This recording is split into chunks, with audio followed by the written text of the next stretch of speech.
Kanina ka pa humahagulhol dyan. Tigilan mo ng kaiyak mo. Nakakarindi.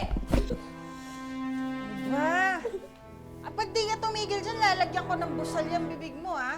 Kanina pa ako inaantok. Gusto ko na makatulog. Di ko magawa dahil atungal ka ng atungal dyan. Hoy, Sheila May. May bisita ka.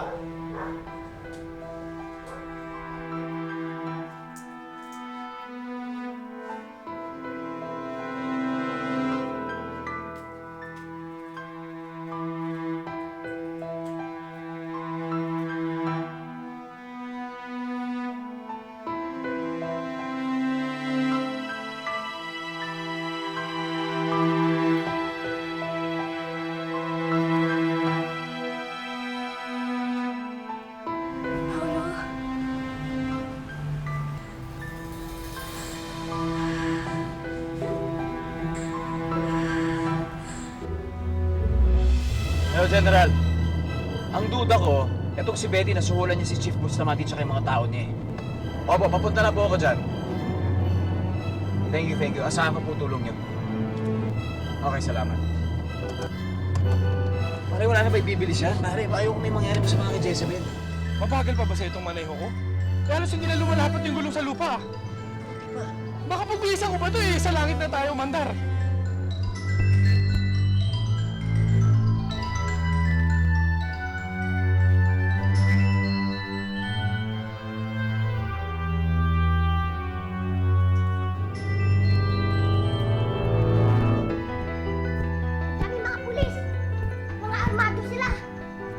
Dapat kasi kanina pa tayo umalis. Paano tayo makakatakas ngayon? Mabuti na lang at nakita ka ni Efren. Totoo bang nagnakaw ka? Alam kong mali yung ginawa ko, Paolo. Pero, naipit ako eh. May sakit ang nanay ko, Paolo. Nasa ospital siya ngayon. At wala akong pambayad. Bakit hindi mo ako pinuntahan? Alam mo naman tutulungan kita. Ayoko na maging pabigat sa'yo, Paolo. Lagi na lang kitang binibigyan ng problema.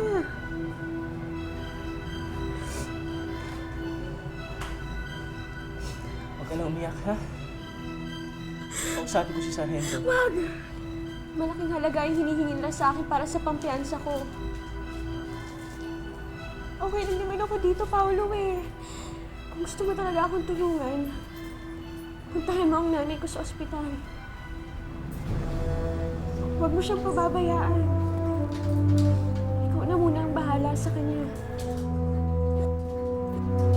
Ang oras mo. Hindi ka na umuwi. Sir, sandali lang ho. Sige na! Paolo! Huwag kang mag-alala, Sheila May. Hindi ako makakapayag na magtagal ka pa dito.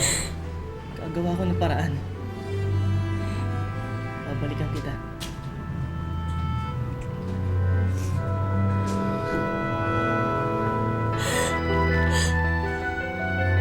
Teka po. Akin na yung megaphone. Jezebel, alam kong nandiyan ka sa loob. Kung ayaw mong masaktan yung mga kasama mo dyan, sumuko ka na maayos. Dahil kung hindi, nadana ka. I'm giving you 1 minute, Jezebel. Why 1 minute? Why not 10? At pagkalipas ng 1 minuto at hindi ka lumabas dyan, lulusubin namin kayo. Siguro naman, ayaw mong mamatay ang iyong ina at si Buboy natin sa'yo. Your 1 minute starts now.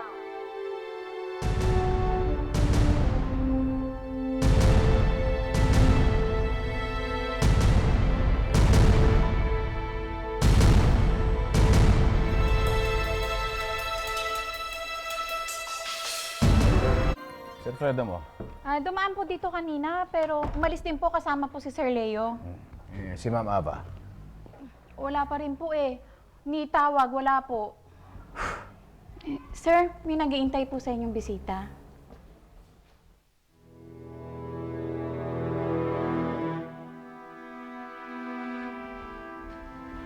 Paolo, ano ginagawa mo rito, ha? Interesado ka malaman kung anak mo ko, di ba? Sige, pumapayag na ako. Ipapa-DNA test ako. Pero sa isang kondisyon. Ang kapal talaga ng mukha ng babaeng yan. Paano niya napapanig ang mga pulis sa kanya? Dahil gumawa po siya ng kwento para panigan siya ng mga pulis. Pakiusapan natin sila. Baka magbago ang isip nila. Pagkakita naman siguro nilang wala kang ginagawang masama, papayagan ka nilang bumalik sa dagat. Hindi po, Lola Felicia. Pag nakuha nila ako, papanoorin nila ako. Pag-i-eksperimentohan, paglalaroan. At ngayon, pag wala rin siya nagawa sa akin, papatayin nila ako dahil hindi ako tao. Ano pang hinihintay niyo? Lusubin niyo na sila! Miss Salcedo, baka may madamay na ibang tao. Umalis na kayo, kami ng bahala. Alam namin gagawin. Wala akong pakialam kung may madamay at kung may masaktan.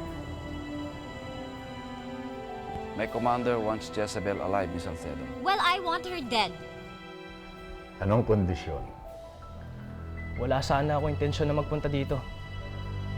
Sa totoo lang, mas gugustuhin ko pang isipin na hindi kita ama. Pero, Ano? Nangihinayang ka sa kwartang mamanahin mo kapag mapatunayang anak na kita. hindi ako interesado sa kayamanan ninyo. Oo? Eh, anong kailangan mo sa akin? Bakit nagbago ang isip mo? May kaibigan ako nakakulong ngayon. At mabigat ang ebidensya laban sa kanya. Importante kang tao. Maraming koneksyon. At alam kong makakatulong ka para makalaya siya. At sino naman tong kaibigan mo? Si Sheila May. Jessica, hindi ako papayag na gawin nila sa iyo. Correct! Lalaban tayo! Lalaban ako. Laban kung laban, patayo na kung patayan. Dahil kakagati ko sila. Isipin mo na lang, Chi. Pagkatapos ng araw na to, pwede ka na magbuhay mayaman.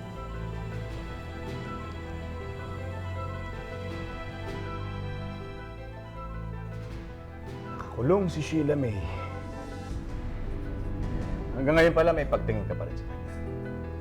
Basta magpapunta ka na ng abogado doon. Ngayon din. Teka. Huwag ka masyadong atrebido, Paolo. Hindi ka pa nga nagpapa-DNA test. Sa oras na mapatunayan kong anak nga kita, doon pa lang ako magpapadala ng abogado para tulungan kayo ni Sheila May. Pero sa ngayon, gusto kong tumira ka muna rito. Dahil kung talagang ang isa kang tunay na Legaspi, gusto kong kilatisin muna kitang mabuti. Yun ang gusto kong mangyari. Take it or leave it. Kwarto mo, doon sa kanan.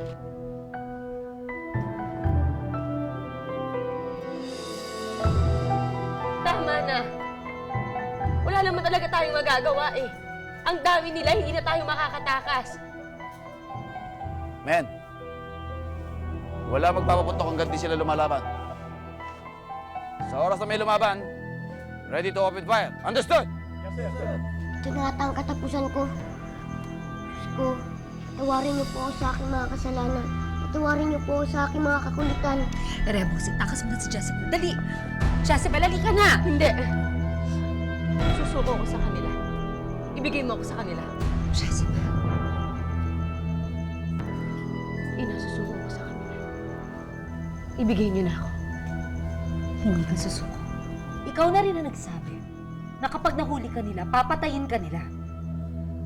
Ina, kung itong kapalaran ko, tatanggapin ko. Nagawa ko ng misyon ko dito sa lupa. Nahanap na kita. At kahit sa maikling panahon, naging masaya ako na kasama ka. Hindi. Hindi rin. Hindi ako papayag na sumuko ka. Hindi! Hindi, Ina.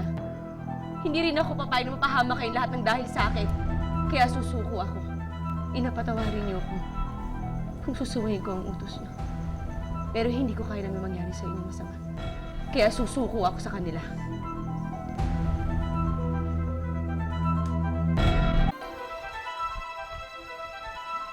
Sir, sumusuko na ho kami. Men! Put down your arms! Nasaan si Jezebel? Huliin niyo siya! Surprise! Sirena ka rin? Oh yes, my dear. Hindi kita kailangan. Nasaan si Jezebel? Jezebel? Ang tinutukoy mo, si Jezebel? Akala namin kasi ako na lang kasi. Malaking sirena naman ako. Pwedeng pang-exchange for Jezebel. Huwag niyo kaming niloloko. Saan niyo tinatago si Jezebel?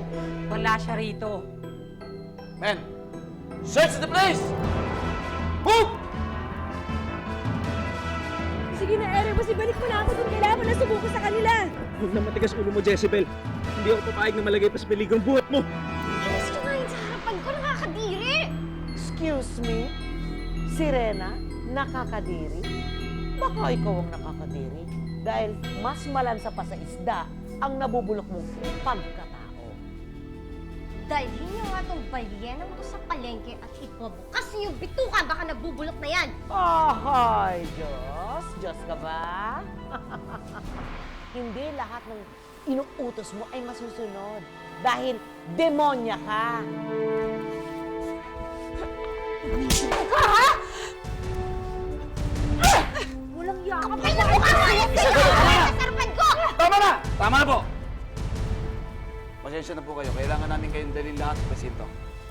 At kayo po, ma'am, kailangan namin i-turn over sa gobyerno. Mang Ray, kayo ba yung kaya Don Aguada? Hindi ko alam na. Itong sirena pala yung susunduin ko. Huwag kayong mag-alala, hindi kami nananakit. Mabait ang mga sirena. Dali! Dali na! Buboy! Buboy!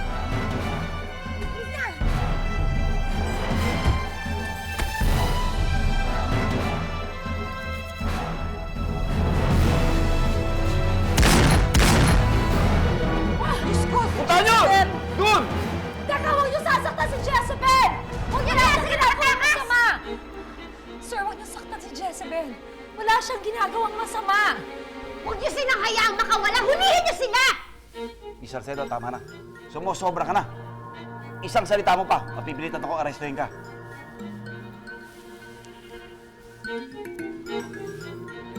Kailangan po naming maimbestigahan kayo lahat. At kapag napatunayang mali ang sumbong ni Miss Salcedo, ipinapangako ko pong makakalaya kayo agad. Salamat.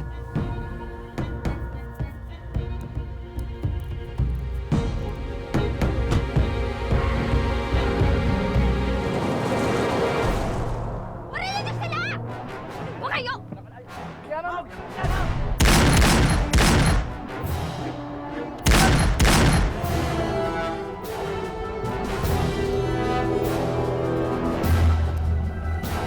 Labas! Lumabas ka dyan! Bilisan mo kundi papatayin kita!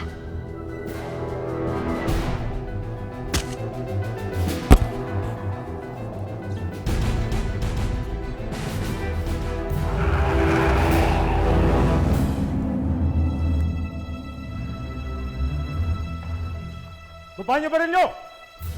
Isabel! Isabel! Fredo! Fredo, mabuti na lang dumating kayo. Si Jezebel nasa panganib. Nasaan siya, tita? Tumakas, kasama ni Erebus. Sinundan ni Betty. Doon, no? Baka masundan mo pa, kaalis lang nila. Colonel, kayo na ho bahala rito. Kailangan ko punta si Jezebel.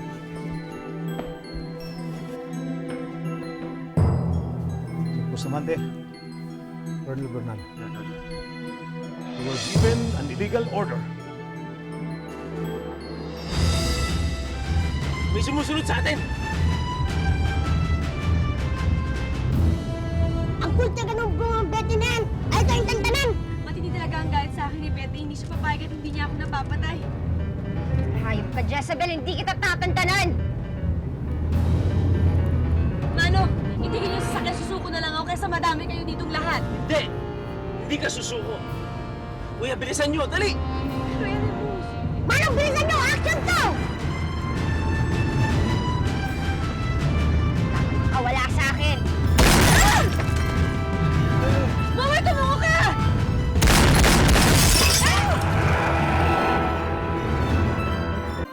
Oh, bakit kayo tulala? Ngayon lang kayo nakakita ng sirena?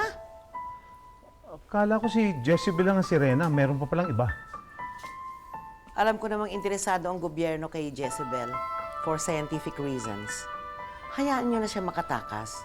Nandito naman ako. Handa naman ako makipag-cooperate sa inyo. I'm willing to be part of your scientific experiments. Total, wala naman akong balak talagang bumalik pa sa karagatan.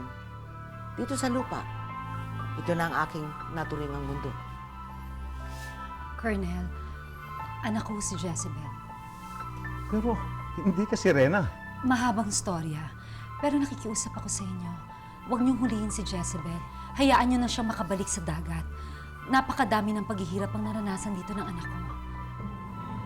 At sana, bago siya pabalikin sa dagat, pumayag kayo na makapagpaalam kami sa kanya. Nagmamakaawa ako sa inyo, Colonel. Baka ito na huling pagkakataon na makasama at makita ko ang aking anak.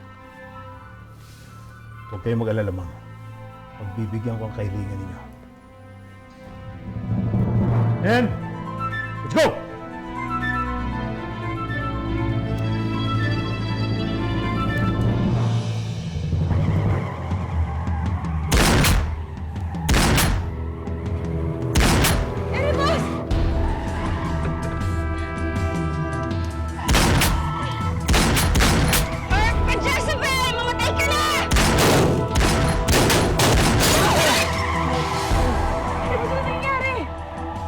Akala mo matatakasan mo ko?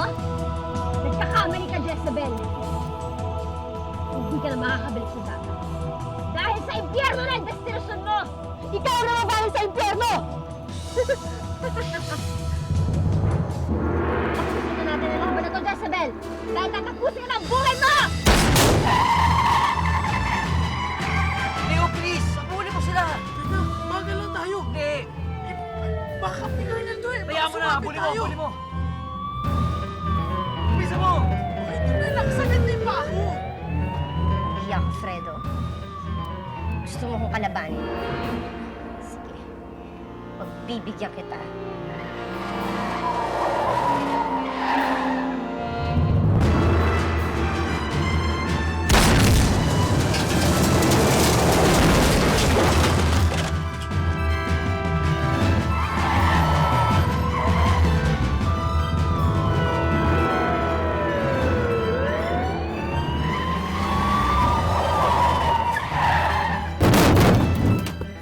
Ano nangyari? May gold yung bumuko sa kotse ni Betty. Nagkakampi tayo dumating. Kakampi? Sino kakampi? Hindi na importante yon. Ang mahalaga, makaalis na tayo dito.